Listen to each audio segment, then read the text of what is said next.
So what is socialism? Socialism is the political economic system where the state owns the means of production, where it controls, primarily through ownership. And that's the kind of the subtle difference between socialism and fascism. In socialism, the state owns the means of production. Under fascism, they control it through regulations. So, but they're very similar. Both are forms of real statism, where the state manages the economy. The state controls the economy. It tells people how much they can make.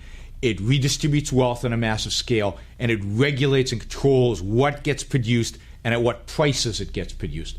And, you know, this country is clearly drifting towards socialism, that it is drifting away from a system where the government has no involvement in the economy and leaves the economy, the distribution of wealth, the creation of wealth, the prices, what products get made, all of those issues, leaves them to individual choices, voluntary choices in individuals. And we're moving slowly over the last 100 years to a system where the government controls all of these aspects. We're still, I think, a long way in the United States from out-and-out socialism, where the government controls all of them, but we're on that slippery slope, and we're clearly heading in that direction, and very little that our politicians seem to be doing or have done in the last 100 years, even the better ones, seems to slow down the slide down this slippery slope. Why is it immoral? It's immoral because it violates individual rights, or more fundamentally, because it's anti-human life. It's anti-life. So it's wrong. It's immoral for the government to take money from some people and give it to others.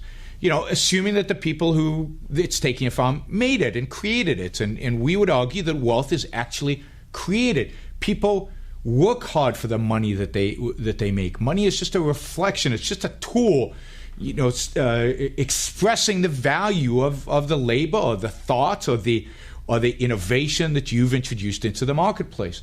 And when you create that wealth, when you've made that money and it's yours, nobody has a right to pull out a gun and take it from you and give it to somebody else. And you know, once you start doing that, you destroy all the life-giving aspects of a healthy economy. You destroy innovation and creativity and hard work and people really trying, because it's not theirs. You know, it gets taken away, forces being used on them. Now, that's just the redistribution of wealth. Now, think about what happens when the government decides which innovations to support and which innovations not to support, what's good and what's bad, what consumers should buy, what consumers shouldn't buy. It's basically putting a gun to everybody in the economy and telling them what they should and shouldn't do, how they should and shouldn't behave. And that just destroys people's passion for life because they're not following their own values. It destroys their ability to think about what they really want in life, and it destroys their ability, their conceptual ability to innovate, because they're not allowed to think about certain portions, so they can't really think. If whole segments of reality, you are told by some government bureaucrat, are out of bounds for you, you can't think. Thinking is taking in all the relevant facts. It's not taking the facts that some government bureaucrat told you are relevant, all the relevant facts, and then coming to a decision about what's right and what's wrong, or what works and what doesn't work, or what's efficient or inefficient. That falls apart under any type of regulations. And socialism regulates everything. It regulates every aspect of that. So the human mind collapses. The ability to reason collapses. And therefore, the ability of the individual to take care of himself, to pursue his values, to choose the life that he wants to choose, and to produce in order to facilitate that life, all of that is destroyed. So socialism is evil because it attacks human life. It attacks our reasoning capacity. It attacks our values, our self-interested values, our ability to pursue our own life.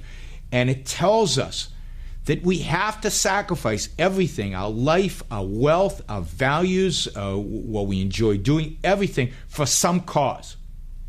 You know, and depending on the type of socialism, it might be a different cause. The poor, the meek, the proletarian, whatever. And that's just evil. That's just wrong. So if you believe that right is about that which is consistent with human life, that which promotes human life, brings about human flourishing, then you have to reject everything about socialism. Socialism is the opposite. It creates a society which is basically dead. It's dead spiritually, it's dead economically, it's dead from a values pursuit perspective. And if you want to see this, you could have.